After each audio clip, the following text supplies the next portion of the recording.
Les New-Yorkais ont la réputation d'être tenaces et ils sont fiers de l'être. Ce n'est pas un ouragan qui va nous faire peur. Face à l'adversité, ils se montrent opiniâtres.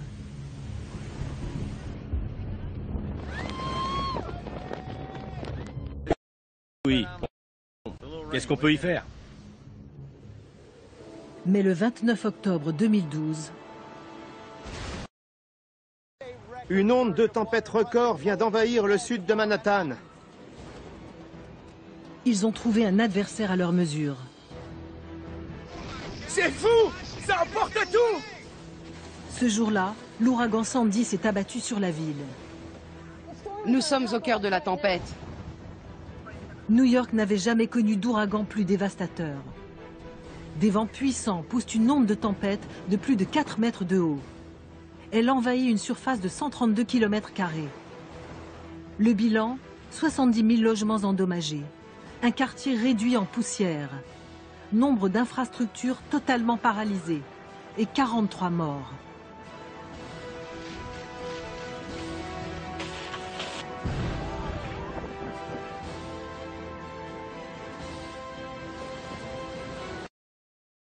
Sandy a mis New York et une bonne partie du New Jersey hors fonctionnement.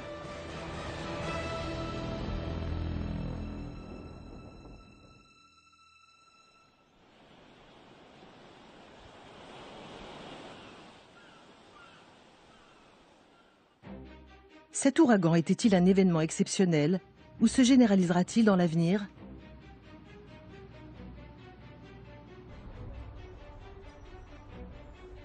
Une nouvelle ère s'ouvre pour la Terre. Les gaz à effet de serre générés par les activités humaines se concentrent dans notre atmosphère. Ils forment un couvercle qui retient la chaleur du Soleil. Le climat de notre planète change. Les incertitudes sont légion.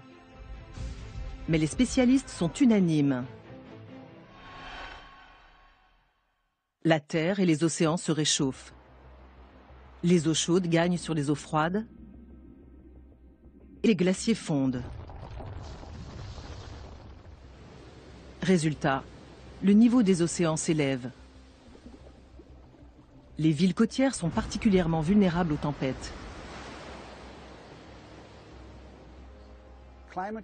Le changement climatique fait monter les eaux, ce qui augmente les risques d'inondation.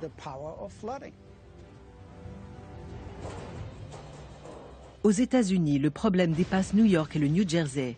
Miami, la Nouvelle-Orléans et Charleston sont en danger.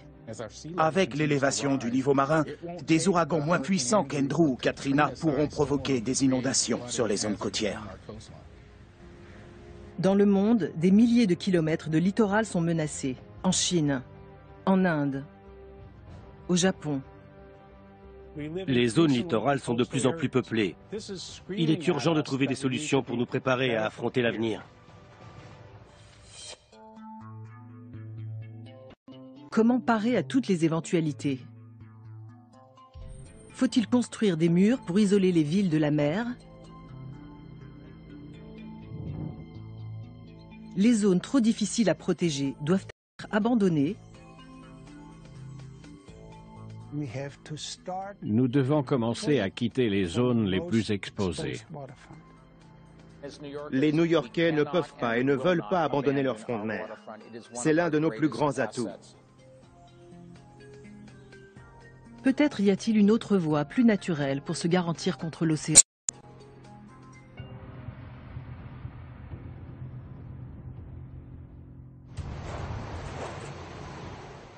Sandy doit déclencher un sursaut national. La même chose aurait pu se produire à Houston, à Seattle. C'est la nation tout entière qui doit se préparer à affronter ce type de risque. Or, nous sommes loin d'être prêts.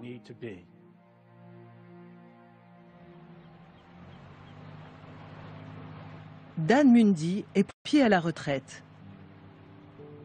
Il habite l'un des quartiers inondables de New York, Broad Channel.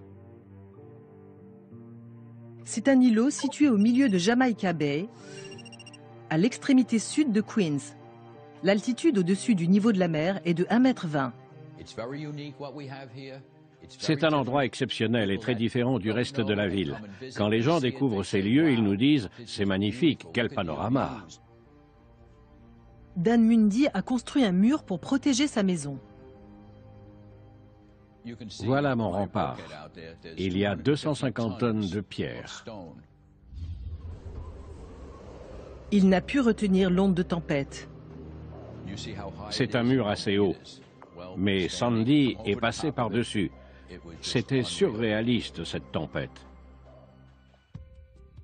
Rien n'était assez haut ou assez solide pour lui résister. Et rien ne nous dit que ça ne se reproduira pas.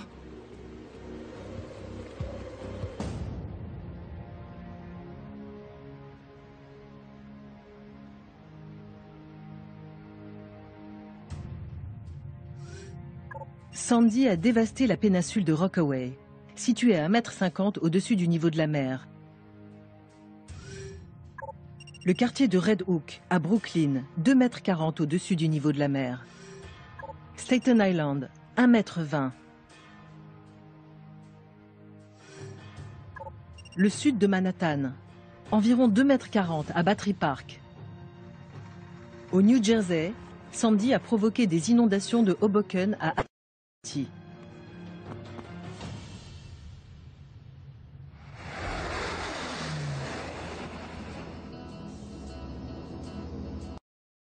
On n'est plus de savoir si cela va se reproduire. Mais quand et à quelle fréquence? Nous savons que c'est une tendance durable. Le niveau des eaux ne va pas redescendre. C'est une certitude absolue. En revanche, on ignore à quelle vitesse les eaux vont monter. Au cours du siècle dernier, dans la région de New York, le niveau de la mer s'est élevé de 30 cm. Un phénomène principalement dû à l'affaissement des sols. Quelles sont les prévisions pour les 100 prochaines années? Cela dépendra du Groenland. D'énormes blocs se détachent des glaciers et se dirigent vers la mer.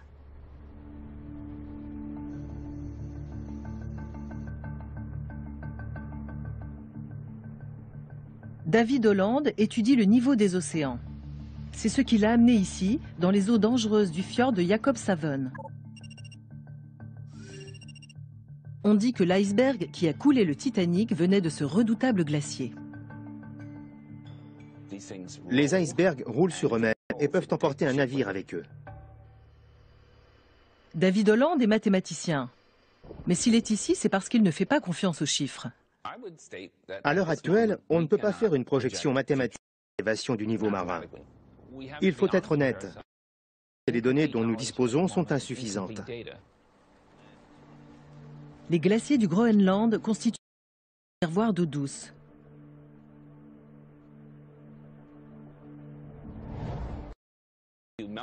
Si on faisait fondre tout le Groenland, le niveau global des mers est de 6 mètres.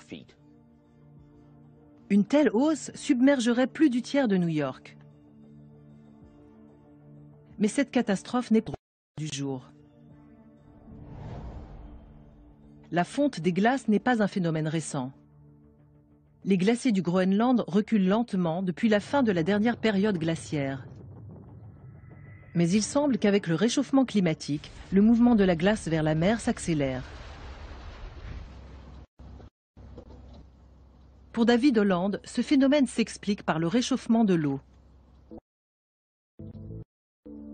Lorsqu'un glacier glisse sur le socle rocheux, sa base entre en contact avec l'eau salée.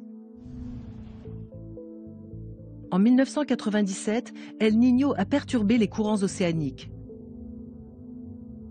Dans la zone du fjord, la température de l'eau a augmenté de près de 2 degrés. Le glacier s'est alors mis à fondre plus rapidement. Au XXe siècle, il avait perdu près de 13 km. Au XXIe siècle, il a reculé de 14 km. David Holland cherche l'explication de ce phénomène. Nous essayons de déterminer la façon dont les courants chauds se comportent à proximité des calottes polaires. Comment se fait-il que les eaux soient tantôt chaudes et tantôt froides? La réponse à cette question contient la clé de l'évolution du niveau marin. Je vais lancer la sonde. D'accord. Ces sondes descendent à près de 100 mètres de profondeur. Elles permettent de mesurer la température de l'eau, sa concentration en oxygène, car l'eau n'est pas identique partout. Près de la surface, la mer est moins salée. Elle a reçu les eaux douces de la fonte des glaciers. En général, l'eau froide plonge vers le fond, mais pas ici. L'eau douce est moins dense. Elle remonte donc à la surface de l'océan. La couche d'eau salée, plus dense et plus chaude, glisse sous l'eau froide. Ce courant marin chaud vient des tropiques. Il emprunte le Gulf Stream jusqu'au Groenland. Ces eaux grignotent la base du glacier qui se fragmente. Les icebergs ainsi créés augmentent la quantité d'eau dans les mers. Cette dynamique entre la glace et l'océan reste mystérieuse. Pour l'étudier, David Holland dispose de sondes fixes. Elles vont rester immergées 1 an. Certaines sont transportées par hélicoptère. Équipent même les phoques de capteurs. On sait peu de choses sur le déplacement et la fonte des glaciers. Pas seulement au Groenland, mais aussi en Antarctique. Si on faisait fondre l'Antarctique, on ferait monter le niveau des eaux de 60 mètres. Une telle hausse submergerait toutes les villes de la côte est des États-Unis et la péninsule de Floride. Mais ça n'est pas près d'arriver. Dans leur grande majorité, les glaces de l'Antarctique sont stables. Mais dans l'ouest du continent, certains glaciers reposent sur les fonds marins, ce qui les rend plus vulnérables à la fonte. En 2002, la plateforme Larsen B, une barrière de glace de 3900 km², s'est effondrée. Derrière elle, le glacier s'est retrouvé exposé à une fonte rapide. David Holland craint que le phénomène ne se reproduise sur des glaciers voisins. Ce sont des zones immenses et l'eau chaude passe tout près. Si les courants océaniques chauds de l'hémisphère sud atteignaient ces glaciers, ce serait la catastrophe. Il reste encore beaucoup d'inconnus. Mais selon les dernières estimations, le niveau des mers devrait s'élever de 60 cm à 1,50 m d'ici 2100. Pour David Holland, il faut se préparer à bien pire pour protéger les villes côtières. Pour moi, si on veut se montrer prudent et prendre toutes les précautions possibles, il faut construire des murs de 3 mètres.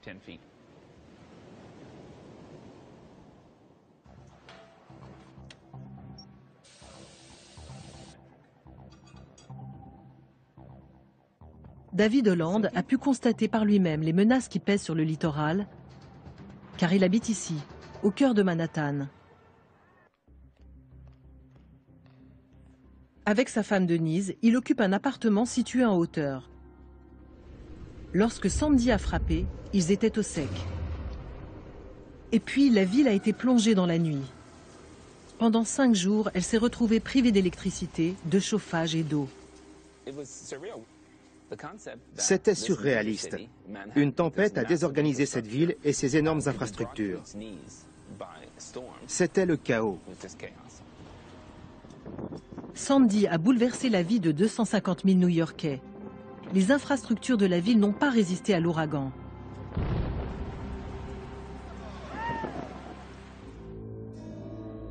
La centrale électrique de la Consolidated Edison est située au bout de la 14e rue, au bord de l'East River, à 1,80 m au-dessus du niveau de la mer. Eau et électricité ne font pas bon ménage. L'électricité qui alimente le sud de Manhattan circule via ces transformateurs. Pendant plus de 50 ans, les murs de 3,35 m ont suffi à les protéger des inondations, à soulever l'East River de 4,30 m au-dessus du niveau de la mer. On était parés pour la crue centenale jusqu'ici, et les eaux ont submergé ce cabestan. L'eau salée s'est infiltrée dans les installations. Le disjoncteur était près du niveau de la mer. Quand l'eau a monté, il a sauté et entraîné l'arrêt du transformateur. C'est ce qui a généré un gros éclair de lumière. Ensuite, la panne s'est propagée partout via les autres relais. Et au final, on a coupé la centrale. La Consolidated Edison veut être prête à affronter le prochain ouragan. Le fournisseur d'électricité s'équipe de 180 portes en aluminium pour renforcer la protection de sa centrale électrique. En cas de nouvel ouragan accompagné d'une même onde de tempête, nos clients ne seront pas privés d'électricité.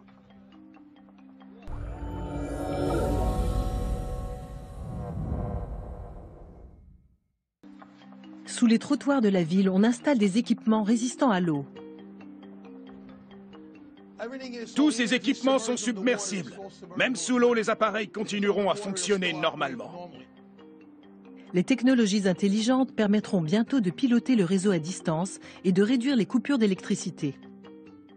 À long terme, nous allons intégrer les dernières données climatologiques pour optimiser la protection de nos installations. Le réseau électrique n'a pas été le seul touché.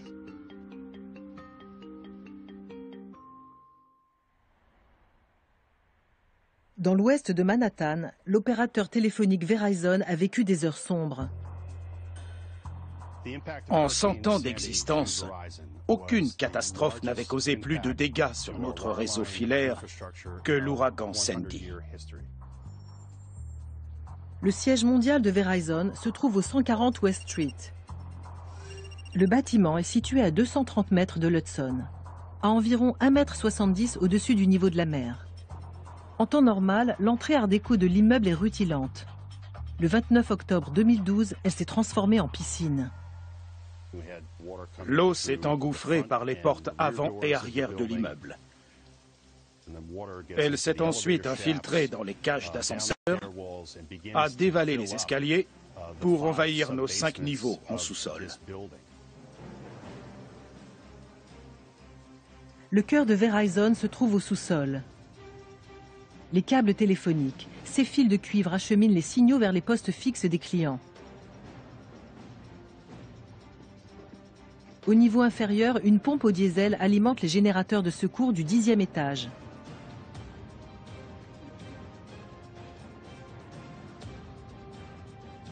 Cette pompe n'est pas étanche.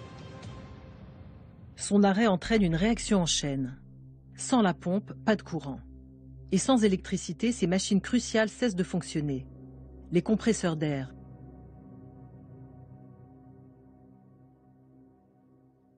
Pour éviter les infiltrations, les câbles sont pressurisés, car l'eau et surtout l'eau salée détruit le cuivre. Le réseau a été détruit par un seul ouragan au cours d'une nuit dévastatrice.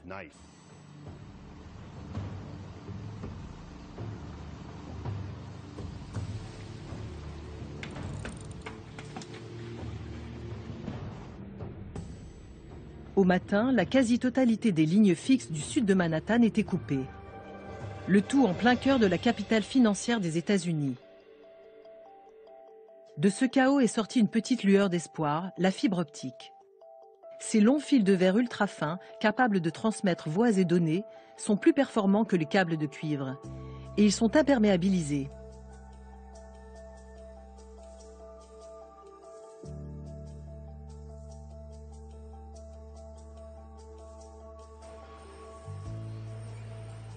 Au lendemain de Sandy, l'opérateur a entrepris de remplacer la totalité de son réseau du sud de Manhattan par de la fibre optique. Cette tâche titanesque a été réalisée en seulement 6 mois. En tout, Sandy a coûté plus de 735 millions d'euros à l'opérateur. Quant à la pompe, elle est désormais dans un caisson étanche, fermé par un sas.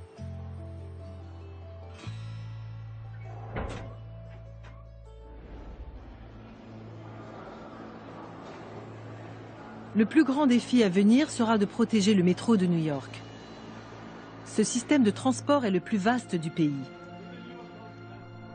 Sandy a causé ici 3,7 milliards d'euros de dégâts. La station de South Ferry a été la plus durement touchée.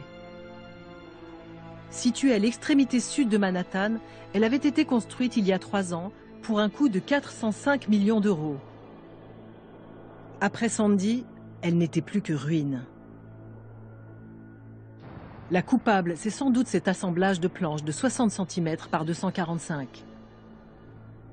Après avoir dérivé dans les eaux tumultueuses, elle a enfoncé la barrière de fortune érigée devant la bouche de la station.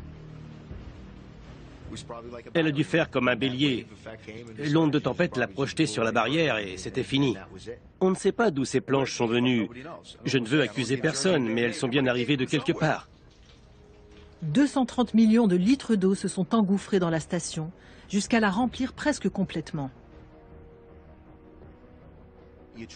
On fait ce qu'on peut pour prévenir la catastrophe. Mais est-ce qu'on peut vraiment l'empêcher?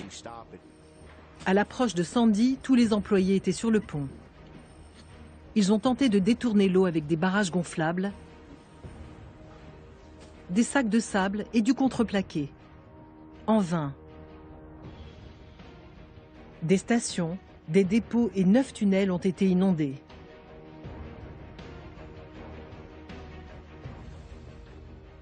L'eau arrivait de partout. On ne pouvait pas l'arrêter. Il aurait fallu Superman. Le tunnel routier qui relie Brooklyn au sud de Manhattan a connu le même sort. On a abandonné la partie et évacué tout le monde. Il faut partir! 300 millions de litres d'eau de mer se sont engouffrés dans le tunnel, le remplissant presque complètement.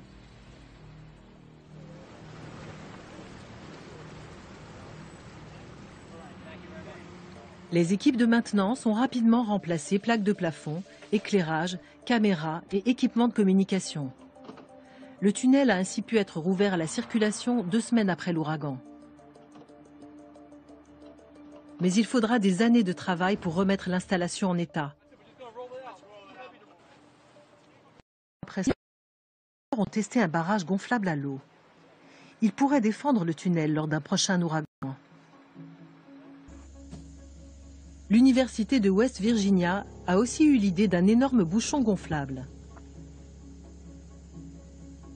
Des menuisiers ont érigé un mur en contreplaqué là où l'eau s'est engouffrée. Mais à long terme, ces mesures à petite échelle pourront-elles suffire?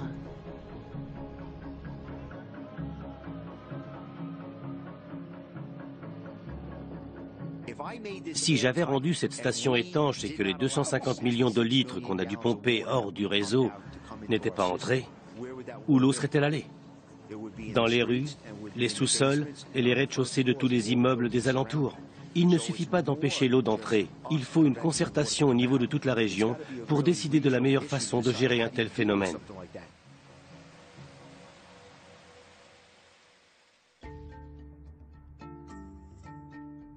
Comment protéger une région aussi densément peuplée face à la montée des eaux? Pour le savoir, les spécialistes se tournent vers un pays en lutte perpétuelle contre l'eau, les Pays-Bas.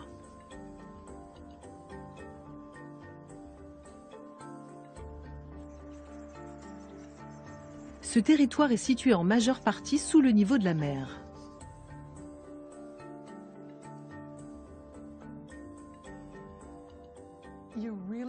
On se demande pourquoi les gens sont venus s'installer là.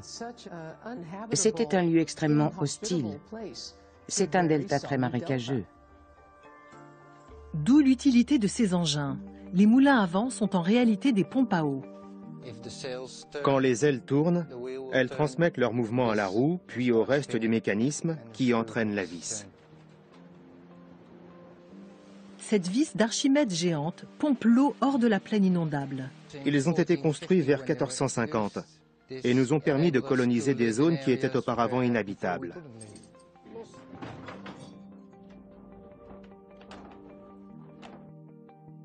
Et puis bien sûr, il y a les digues, d'immenses levées de terre bâties pour retenir les eaux.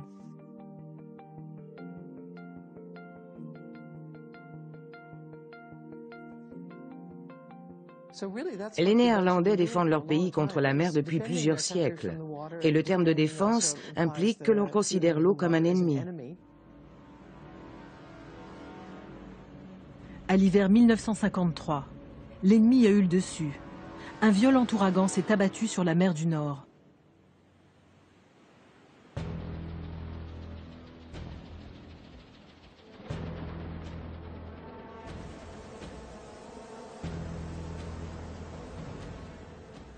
En l'espace d'une nuit, plus de 1800 personnes ont perdu la vie.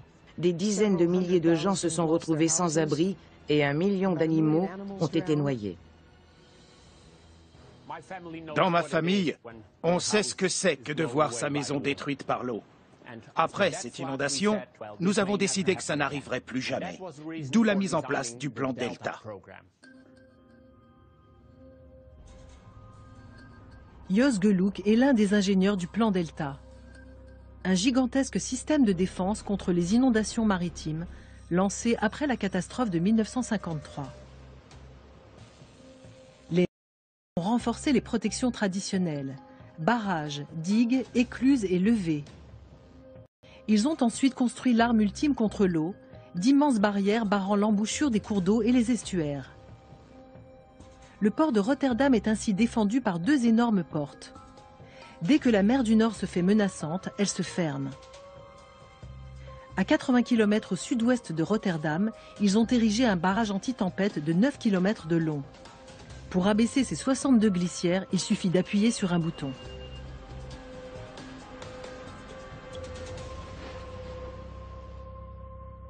Ce plan a été conçu pour résister à des inondations qui surviennent une fois tous les 4000 ans.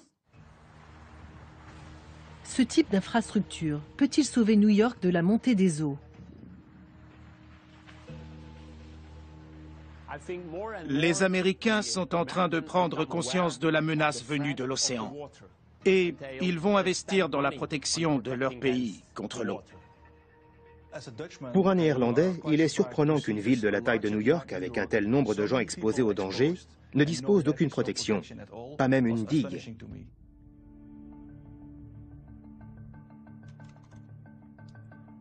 Jeroen Hertz est professeur à l'Institut d'études environnementales d'Amsterdam et spécialiste de la gestion des risques. Comme nombre de ses confrères, c'est un partisan convaincu des infrastructures géantes. Selon lui, New York doit construire des murs pour se protéger de futurs ouragans. Si le niveau des eaux monte rapidement, les barrières seront nécessaires. Mais la région compte une grande quantité de bras de mer. Pour protéger les États de New York et du New Jersey, il faudra bâtir un système de barrières placées en des points stratégiques.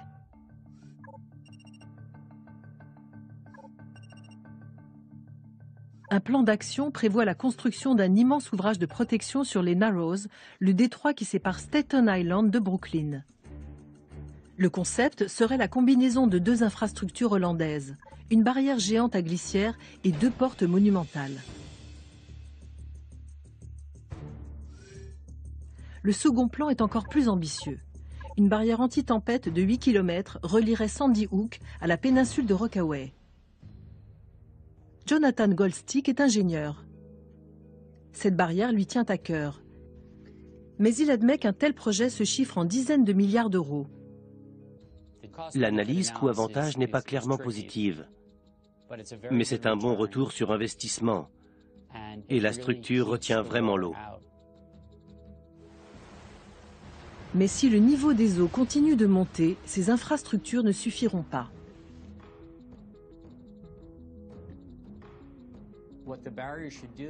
Cette barrière est une mesure de protection à court terme.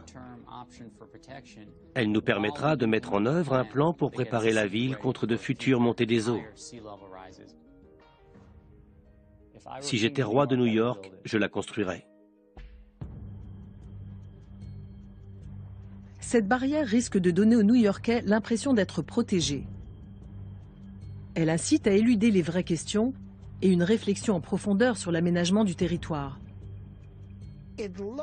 On pourrait se dire, c'est génial, il n'y a que des avantages. Mais en réalité, on ne fait que repousser le problème.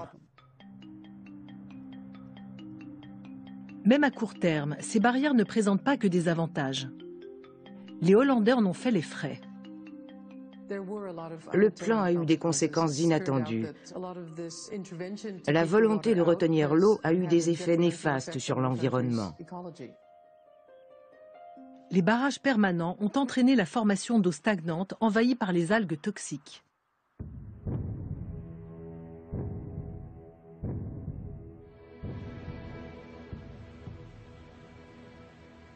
Les structures permanentes et les îles artificielles réduisent de 30% le volume des marées.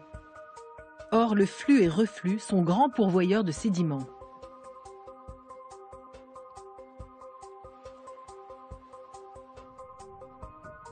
Les bancs de sable, les zones humides et les parcs à huîtres disparaissent, et avec eux la protection naturelle qu'ils fournissaient.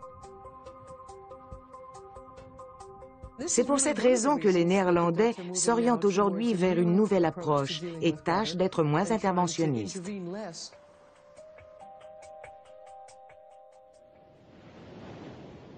Lorsqu'on veut domestiquer l'eau, on crée souvent plus de problèmes qu'on n'en résout.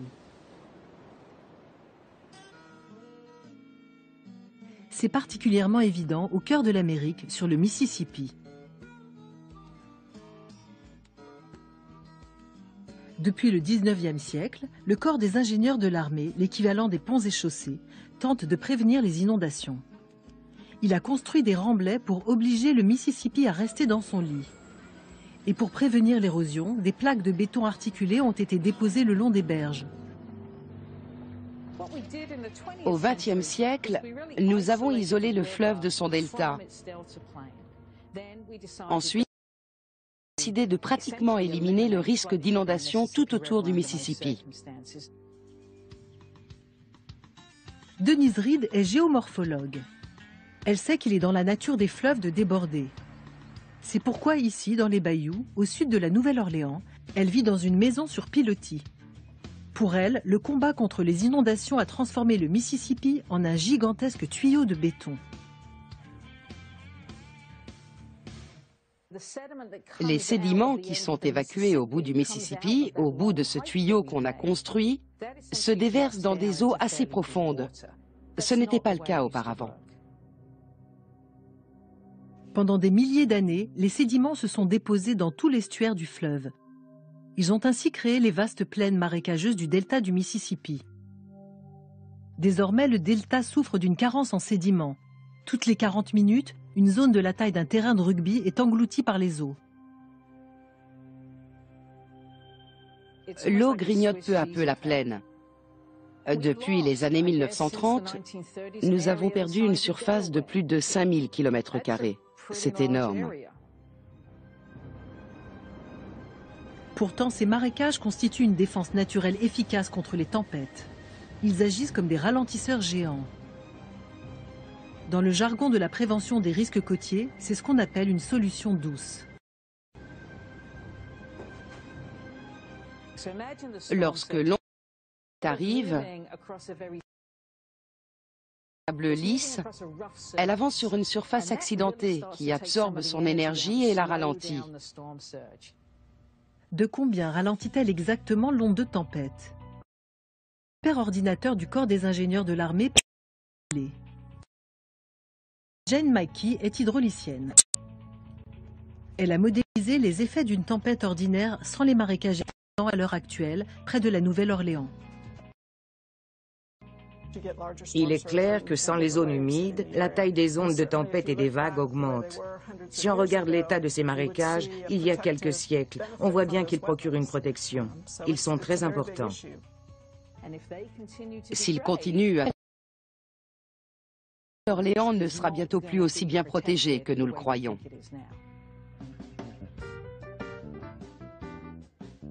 La Nouvelle-Orléans est située au cœur du delta du Mississippi. La ville, ravagée par l'ouragan Katrina en 2005, commence à retrouver un peu de sa joie de vivre. Désormais, elle est protégée par 214 km de barrières, de digues, de murs anti-inondation, de portes et de stations de pompage. Ce projet, construit par le corps des ingénieurs de l'armée, a coûté 10,7 milliards d'euros. c'est un modèle en matière d'ouvrages lourds de protection. Nous avons repoussé le périmètre, c'est-à-dire que nous sommes allés au-devant de l'onde de tempête au lieu de la laisser entrer dans la ville.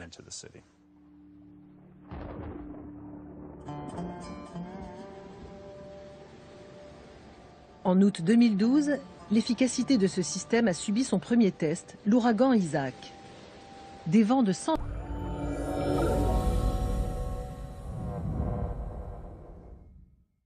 km/h et une onde de tempête inférieure de seulement 60 cm à celle de Katrina se sont abattus sur la ville. Cette fois, la Nouvelle-Orléans n'a pas été envahie par les eaux. Mais la ville est située en dessous du niveau de la mer. Pour Denise Reed, sans un changement de méthode, elle ne sera pas longtemps en sécurité. Une ville qui n'est séparée de l'océan que par une digue n'est pas aussi bien protégée de la mer qu'une ville qui dispose à la fois d'une digue et d'une vaste zone de marécage. C'est évident.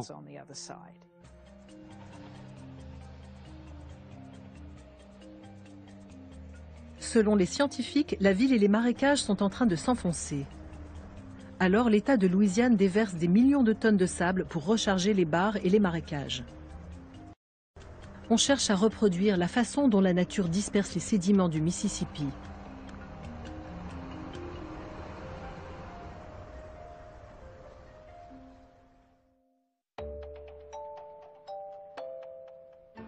La ville de New York peut-elle trouver un compromis entre les ouvrages lourds et les solutions douces? On va tirer les cordes et les examiner. Kate Orff est paysagiste. Elle a une préférence pour les solutions douces. Voici une moule commune. On espère l'avoir colonisé la corde. Selon Kate Orff, ces mollusques pourraient sauver le port de New York.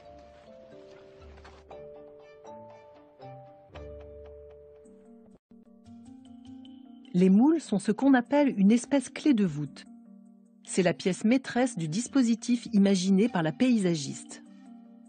Un port rempli de parcs à huîtres, de moules et d'îlots offrant une défense naturelle marine. La raison fermer les portes ou un rempart contre l'océan, c'est île. Les écosystèmes et la vie marine peuvent jouer un rôle dans la création d'un port résilient. Au cours des siècles passés, nous avons appris qu'on ne peut pas cloisonner les problèmes. Nous vivons dans un écosystème où tout est intimement lié. Dan Mundy est lui aussi un apôtre des solutions douces, surtout dans les marais salants de Jamaica Bay.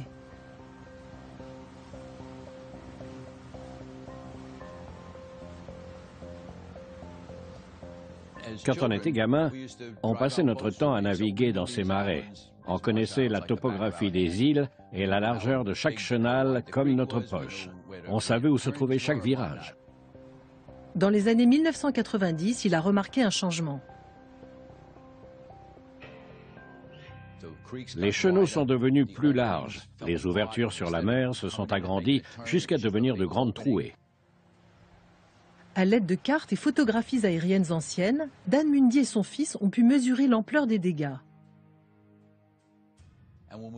Quand on a regardé les photographies des marais vues du ciel, on s'est aperçu que tout l'intérieur était grignoté. C'était comme un cancer qui les détruisait du dedans.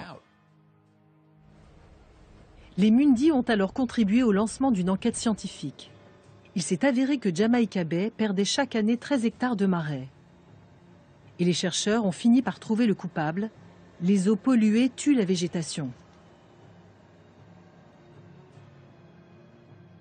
Les racines de ces plantes sont comme des artères qui s'étendent partout. Sans le tissu de végétation qui les relie, les îles de sable se dissolvent. Depuis des années, les Mundy se battent pour la préservation des marais. Aujourd'hui, la pollution est en baisse et la qualité de l'eau remonte. Ils ont contribué à lever des millions d'euros pour reconstruire plusieurs îles, dont celle-ci.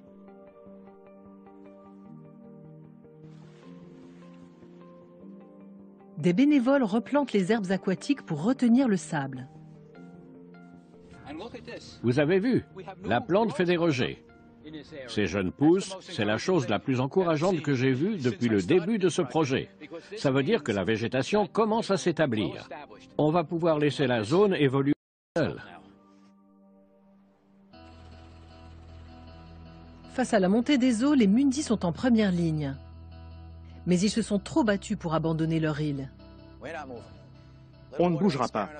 Est-ce qu'on s'en va après une tornade, une coulée de boue ou un incendie? Si on suit ce raisonnement, il y a beaucoup de régions dans le monde qu'on ne peut pas habiter.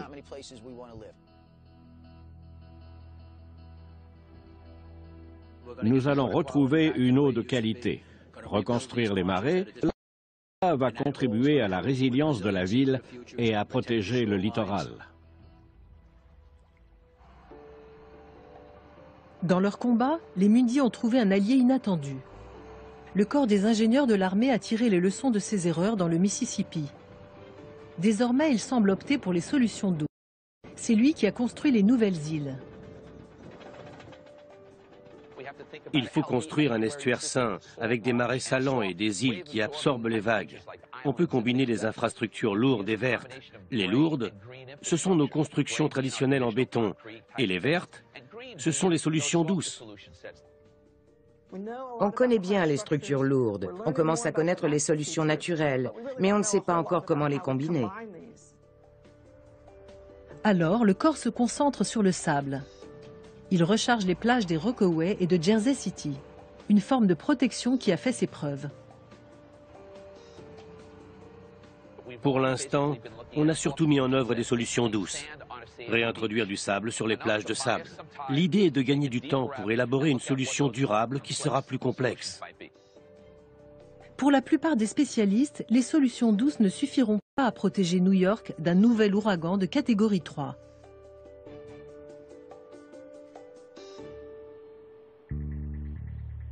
L'ancien maire de la ville, Michael Bloomberg, a lancé un plan de 15 milliards d'euros pour renforcer les défenses de sa municipalité. Ce plan non retenu par le nouveau maire Bill de Blasio prévoyait la construction de petites barrières et de digues à des points stratégiques. Pour Michael Bloomberg, les nouveaux quartiers comme celui-ci constituent la meilleure défense contre l'océan. Arverne by the Sea est situé sur la péninsule de Rockaway. Ici, les résidences ont été surélevées à 3 mètres au-dessus de la plage. Elles sont en outre équipées d'un système de drainage pour les marées de tempête. À la différence des quartiers voisins, elles ont peu souffert du passage de Sandy. C'est le principe même de la résilience. On ne peut pas lutter contre l'eau, mais on peut construire un habitat capable en quelque sorte de l'absorber et qui ne sera pas détruit en cas d'ouragan. Il faut accepter de laisser entrer l'eau. Ce changement de paradigme est précisément la tendance actuelle aux Pays-Bas. Les fondements même de notre système de prévention des risques liés à l'eau sont soumis à une révision très critique. Au milieu des années 1990, les Pays-Bas ont connu des inondations dévastatrices. Cet événement a coïncidé avec la publication de rapports alarmants sur les effets du changement climatique. La région allait connaître à la fois une montée des eaux et une augmentation des précipitations. Il fallait désormais compter avec des crues plus importantes des cours d'eau, mais aussi à une montée du niveau de la mer. C'est un problème, parce que les rivières se jettent dans la mer. Si le niveau de la mer monte, les cours d'eau auront du mal à s'y déverser librement. Le gouvernement néerlandais a donc lancé un plan appelé « Plus d'espace pour le fleuve ». Dans les zones les plus exposées aux inondations, on a demandé aux fermiers de partir. Leurs terrains ont été rachetés afin de pouvoir déplacer les digues. Ainsi, en cas de débordement, les cours d'eau inonderont des zones vides sans endommager l'habitat ou le tissu économique. Aujourd'hui, nous souhaitons rendre la terre au système hydrographique. C'est un grand pas en avant. Les terres agricoles ne sont pas les seules impliquées dans ce vaste plan. À Nimègue, on redessine le paysage pour faire de la place au Vaal. On a ainsi détruit une péninsule pour ne laisser qu'une petite île.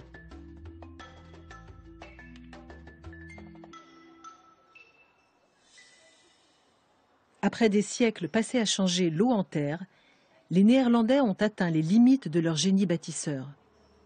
Il n'est pas possible de protéger tout et toujours. Est-ce le début d'un recul stratégique ?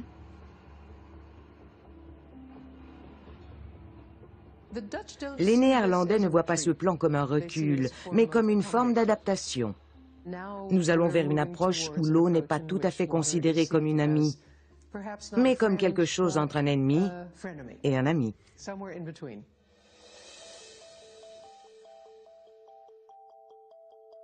Certains quartiers de Rotterdam se trouvent à plus de 6 mètres au-dessous du niveau de la mer.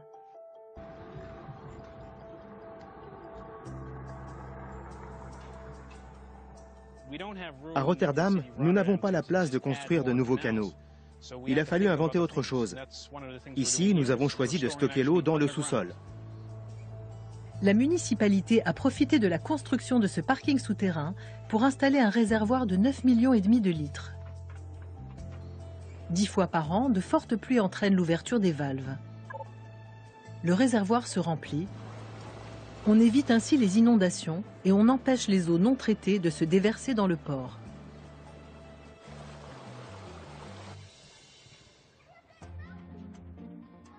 La ville a aussi créé des aires de jeu entourées de murs et de gradins qui peuvent faire office de bassins de rétention. Quand il pleut, le terrain se remplit. Les enfants adorent ça. Ils mettent leurs bottes et ils courent patauger. Il y aura bientôt près de ce lycée un système similaire mais en plus élaboré. Quand il pleut, les terrains de sport se remplissent. Ils conservent l'eau jusqu'à ce que les pompes et les égouts puissent les absorber.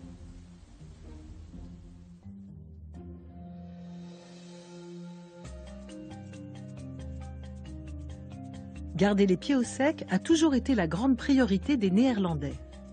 Au fil des siècles, ils ont découvert une vérité capitale. Lutter contre l'eau comme s'il s'agissait d'un ennemi mortel est aussi vain que de se battre contre des moulins à vent. Pour New York, le temps presse. Car non seulement les eaux montent, mais les prochains ouragans pourraient être plus destructeurs. La puissance de Sandy a suscité nombre d'interrogations.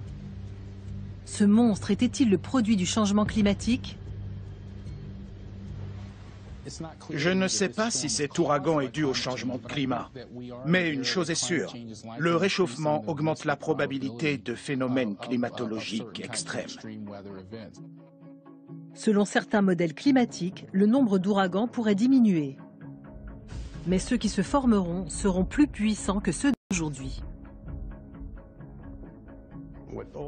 Tous les modèles et théories semblent s'accorder sur un point. La fréquence des phénomènes de haute intensité de catégorie 3, 4 ou 5 devrait augmenter. Les ouragans sont d'immenses moteurs thermiques alimentés par l'évaporation des eaux chaudes à la surface des océans. Si le climat se réchauffe, il y a davantage d'évaporation, et donc des tempêtes plus puissantes. À l'heure actuelle, lors des plus puissants ouragans, les vents de surface atteignent environ 320 km/h. On peut imaginer que dans un siècle, les ouragans de cette catégorie généreront des rafales de 350 km/h, soit une augmentation de 10%. Cette différence n'est pas anodine. Quand la vitesse du vent augmente, les dégâts augmentent de façon exponentielle. Ils seraient donc plus puissants que les ouragans actuels. C'est très inquiétant.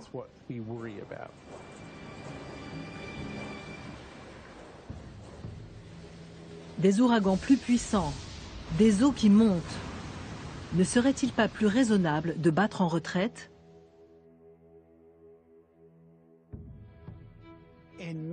Ce sera inévitable dans de nombreuses régions. La Floride est condamnée. Ce n'est pas pour aujourd'hui, pour l'an prochain ou dans 10 ans. Mais dans 200 ans, la péninsule sera une grande piscine. Année après année, on investit dans des projets coûteux comme le rechargement des plages en sable. Mais pourquoi protéger un mode de vie qui n'est pas durable ? Aujourd'hui, il est utile de déverser du sable sur les Rockaway, mais ce n'est pas une solution qui peut perdurer sur 30 ou 35 ans. L'État indemnise sans vision d'ensemble. On encourage ainsi à reconstruire au bord de l'eau, à l'endroit même où Sandy a détruit ou endommagé 30 000 résidences et entreprises.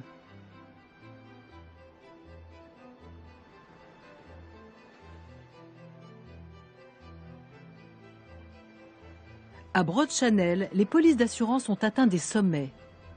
Dan Mundy craint que cela ne signe la mort de sa ville. Ce sont des gens qui travaillent. Ils prennent les transports chaque jour pour se rendre au bureau. Ils gagnent 60 ou 65 000 euros par an. Ils arrivent tout juste à payer leur crédit. Cette charge supplémentaire risque de devenir insurmontable. C'est l'une des innombrables difficultés nées dans le sillage de Sandy. Quand elle a le dos au mur, l'Amérique sait réagir. C'est un problème extrêmement vaste qui touche beaucoup de secteurs économiques. Cette catastrophe est notre chance de changer la donne. Ces phénomènes extrêmes nous permettent d'envisager les problèmes de manière globale. Il faut être vigilant, parce que nous allons connaître pire que Sandy. J'en suis persuadée.